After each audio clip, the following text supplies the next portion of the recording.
From Amateur Radio Newsline Report number 2070, these are the Ham Nation headlines for Wednesday, July 5th, 2017. New Zealand has more than just the America's Cup to be proud of. The nation has its own first satellite, KiwiSat, and it's just about ready for prime time. It needs a few more team members to see the project through. And if you're in New Zealand, you can help.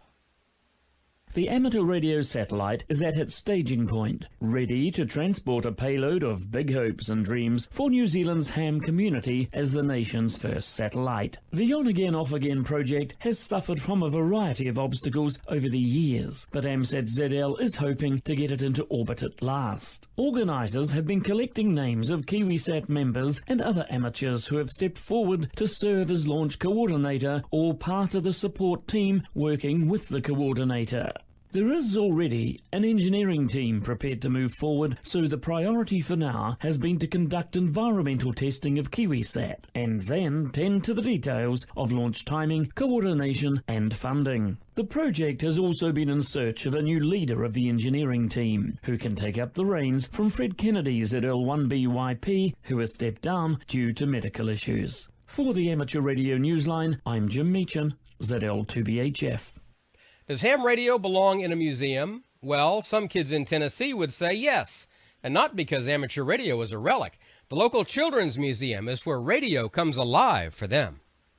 Youngsters in Oak Ridge, Tennessee, who got on the air for ARRL Kids Day had QSOs that were true museum-quality contacts. That's because the kids, who ranged in age from 4 to 11, were operating from inside the Children's Museum of Oak Ridge. Every third Sunday afternoon of the month, the Oak Ridge Amateur Radio Club hosts its Amateur Radio Outreach Day for the kids, and in June, that happened to coincide with ARRL's Kids Day on June 18. The youngsters learned and transmitted their names in Morse code, learned a little bit of radio science, and then keyed their mics and got on the air. The event took place in the museum's Discovery Lab, a great place for kids to discover the magic of radio. Jim Bogard, KY4L, said the museum and the Amateur Radio Club have a long-standing relationship with one another and recently signed a memorandum of understanding that may eventually lead to a permanent amateur radio exhibit at the museum. Jim said the concept would include an operating amateur radio station as well as equipment used during World War II when Oak Ridge was founded during the Manhattan Project.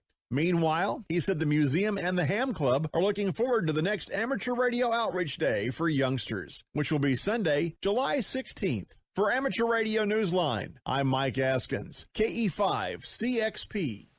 What's happening in radio scouting? Well, there's barely a month left until the National Scout Jamboree, and Jim Wilson, K5ND, president of the K2BSA Amateur Radio Association, is here with a preview.